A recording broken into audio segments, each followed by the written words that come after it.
አሁን ዳዊት በሰፈር ከዚህ በኋላ በጭራሽ ዝናብ አይፈራም። እና ሙከራውን ለማሳካት ደግሞ መሞከር አይቀርም እያልከኝ ነው? አዎ ሙከራውን መቼም አያውቅም። ታዲያ ምን ተሻለ? እኔ እረዳሻለሁ። አንቺን የምትረጂኝ ከሆነ አንቺ ላይ የዳዊት እጅ አይደለም ዝም ባያርፍ። ወይኔ እንዴት ልረዳ እችላለሁ? ዳዊትን ባስገድዶ መድፈር እንከሰዋለን። ምን? ዳዊት አንቺን አስገድዶ ሊደፍር እንደነበር ቃልሽን ከሰጠሽ እናትሽ ሰላም ያገኛሉ። መሰለ ይታሰራል ወይም ይሞታል።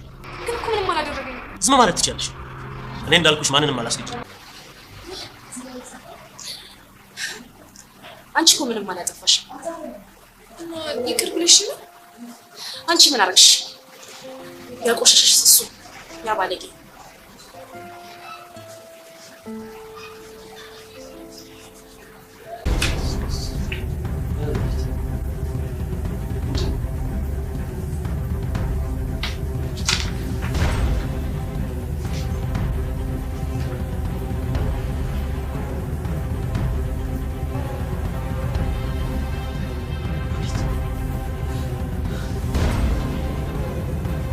ደፈረኝ ብለሽ ከሰስሽኝ።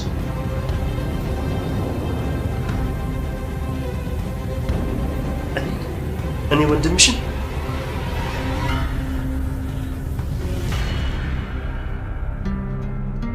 ሉሊት ሮዛ በፈጠረችው የሐሰት ትርክት ዴቭን አስገድዶ ደፈረኝ የሚል ክስ አቀረበችበት።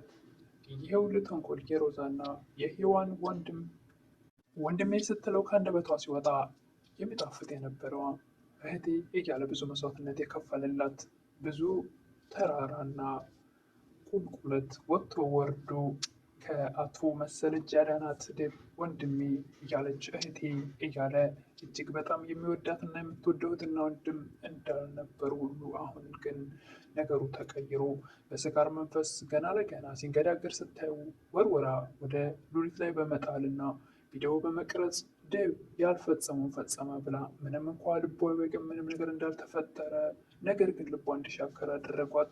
የሔዋን ወንድምና ሮዛ ነገሮችን አቀነባብረው ዴቭን ከቤት አስወጥተው ለመጣል ጎዳና ወጥቶ ሲንከራተት ማየት ነው የምፈልገው፣ እስከ ሞት ደረጃ እሱን መጉዳት እፈልጋለሁ የሚለው የሔዋን ወንድም በሮዛ አጋዥነት ሀሳቡ የተሳካለት ይመስላል። ሰላም ጤና ይስጥልኝ ውድና እየተከበራችሁ በመላው ዓለም ያላችሁ ኢትዮጵያውያን ኤርትራውያን ናቸው። እግዚአብሔር ይመስገን ደህና ነኝ።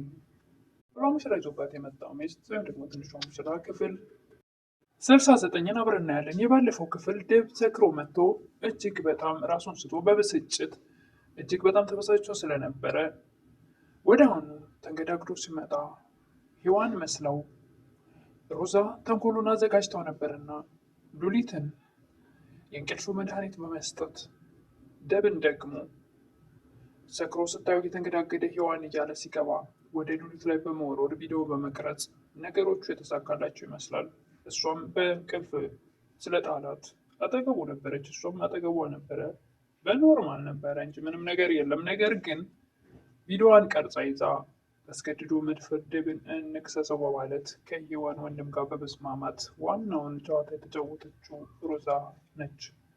ካገሽኝ ቤቱን ላንች አድርገዋለሁ ስላላት ተንኮለኛዋ ሮዛ ጎዳና ላይ ወጥታ ስትንከራተት ስለነበረ አሁን ላይ ግን ዴቭን አጥምዳ ይዛ እሷ እዛ ቤት ወደ ነበረ ቦታዋ ተመልሳለች። ዴቭን ከዛ አውጥታ እሷ የነበረችበትን ጎዳና ለዴቭ ለማድረግ ከሔዋን ወንድም ጋር እየሰራች ነው። ዴቭ ከእንቅልፉ ሲነቃ የጠበቀው ነገር ሳይሆን አጠገቡ የተኛበት ቦታ ሉሊት አጠገቡ ነበረች። እሷም ሮዛ ተንኮለኛዋ አጠገባቸው ቁማ የሌለ ነገር ስታወራ እሷም ደንግጠው ብላ ስትጮህ እሷ የምታወራውና እነሱ የነበሩበት የማይገናኝ ነገር ነበር። የምትላትን ሕፃን ልጅ እንደዚህ ያደረግክ አይደል እያለች እንዲደነግጥና ያላስበውና ያልጠበቀውን ነገር ስለተፈጠረ መደናገጥ ቢታይበትም ያው ግን ምንም እንዳላደረገ ያውቃል። ሉሊት ብትደነግጥም ምንም እንዳልተፈጠረ ታውቃለች። ነገር ግን ለምን አጠገቤ ተኛ የሚለው ነገር እሷንም እጅግ እንድትጸጸት ወይም ደግሞ እሱ ላይ ቂም እንድትይዝ አድርጓታል። ነገር ግን የሔዋን ወንድም እዚህ ጋር አንቺና እኔ እንስማማ፣ አግዥኝ፣ ላግዝሽ፣ ሁለተኛ ይሄን ነገር አሁን አጠገብሽ ካደረ ነገ ደግሞ ሌላ ነገር አይፈጽም ማለት አትችይም። ስለዚህ አግዥኝና አስገድዶ መድፈር እሱን እንክሰሰው፣ ከዛም አንቺ እሱ ከህይወትሽ ይወጣል።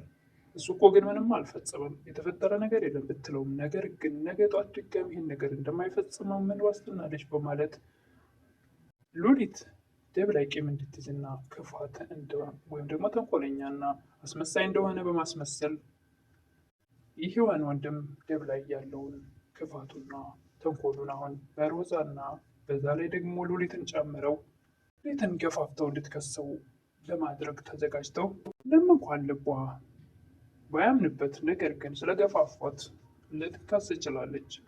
ደብም የመጥሪያ ወረቀት ስትሰጠው አላመነም። እኔን ወንድምሽን አስገድደው መድፈር ከሰሽኝ በማለት በእውነት እጅግ ደንግጧል። ደብ በእውነቱ ያሳዝናል። ልቡ ተነክቷል። እሷም ቢሆን በእርግጥ እንዴት አጠገቤ ተኛ ብላ ስታማክራቸው ይህን ነገር ዛሬ አጠገብሽ ከሆነ ነገ ሌላ ነገር አይፈጽምም ማለት በፍጹማችን በማለት ገፋፍተዋታል። ሮዛና የሔዋን ወንድም በእርግጥም ሔዋንም ይሄ ነገር በትክክል የተፈጠረ የሆነ ነገር ነው የመሰላት እና እሷም እጅግ በጣም ተበሳጭታለች። እኔን እንደዚህ አደረግከኝ፣ ትናንት እህቴ የምትላትን ሕፃን ልጅ ዛሬ ይሄን ነገር አደረግክ በማለት እጅግ በጣም አንቋሻና የማይገባ ቃላቶች ተናግራ ስትሰርበው ስታዋርደው ነበር። ደብን በስካር መንፈስ ሰክሮና ሔዋን በፊቱ በአይምሮ ስትከሰት ወይ ደግሞ በአይምሮ ስትቀረጽ የነበረው ወደዛ ክፍል ሲገባ የሉሊት ፊት የሔዋን ፊት እየመሰለ ነበር ሲታየው የነበረው። ምንም እንኳ የተፈጠረ ነገር ባይኖርም ነገር ግን ያ ነገር ሊመጣለት አልቻለም። ረስቶታል። እሱ ምን እንደተፈጠረ ሁሉ አያስታውስም። የሐሰት ክስ መከሰሱን ብቻ ነው የሚያውቀው። የሔዋን ወንድምም ከደብ ቀምቶ ቤትና ንብረቱን ለሮዛ ለመስጠት ዝግጅት ላይ ነው።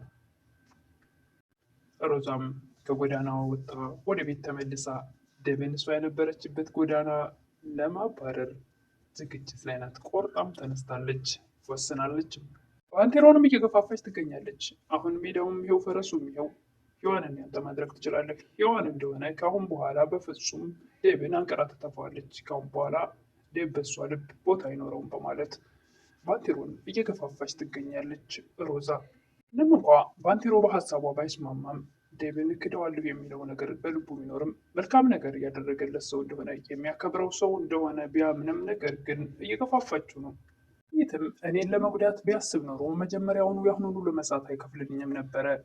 ብዙ መስዋዕትነት ከፍሎ ከቶ መሰለ እጅ አድኖኛል ማለት ትችል ነበር። ነገር ግን የሔዋን ወንድም እኔ በምልሽ ሀሳብ ካልተስማማሽ እናትሽ ትሞታለች፣ እናትሽን አሳልፌ ለመሰለ እሰጣታለሁ በማለት ስላስፈራራት ያን ነገር የግድ አስገድዶ ደፈረኝ የሚል ክስ እንድታቀርብ ተገዳለች። እጅግ በጣም አዝኗል፣ ልቡም ተሰብሯል። እኔን ወንድምሽን በአስገድዶ መድፈር ከሳትሽኝ ብሎ በእውነቱ እጅግ በጣም ደንግጦና በጣም ግራ ተጋብቶ ነበር። እንግዲህ ቪዲዮ ያለቀው ሉሊት የክሱን ወረቀት ስትሰጠውና እሱም ደግሞ እኔን ብሎ ወንድምሽን ብሎ ሲደነግጥ ነው ያለቀው። እንግዲህ ቀጣዩ ደብ እጣ ፈንታው እስር ቤት ነው። ሮዛ ሲያን ቤት እንዳላት የሔዋን ወንድም ቃሉን ጠብቆ ይሰጣታል ወይስ ዝም ብላ እንዳሽቃበጠች ትቀራለች? ቤቱን ለራሱ ያደርገዋል? እሱን እንግዲህ አብረን የምናይ ይሆናል። ለዛሬ ግን ቪዲዮ ያለቀው እዚህ ላይ ነው። ባንቴሮስ ተመቻቸልኝ ብሎ ሮዛ ስለገፋፋችውና ደብ ደግሞ ያልጠበቀው ነገር ስለደረሰበት አሁን ሔዋንን ለግሌ ማድረግ ይችላለሁ ብሎ ያምንበት ይሆን? ሮዛ ተንኮልና ክፋት ብዙ ነገሮች ደብ ላይ ያላደረገውን ያላጠፋውን ጥፋት አጥፍተሃል ተብሎ ተከሷል። እንግዲህ ክሱስ ምን ላይ ደርስ ሲሆን ይህን ክስ ሉሊትም ስለተገፋፋች ልታነሳለት አትችልም። ምናልባት ትጸጸት ይሆን እንዲህ ያሳለፈችውን ነገር ከስንት መከራ እንዳወጣት ያን ነገር አስታውሳ ክሱን ታነሳለት ይሆን? እሱን በቀጣይ አብረን እናያለን። ለዛሬ ግን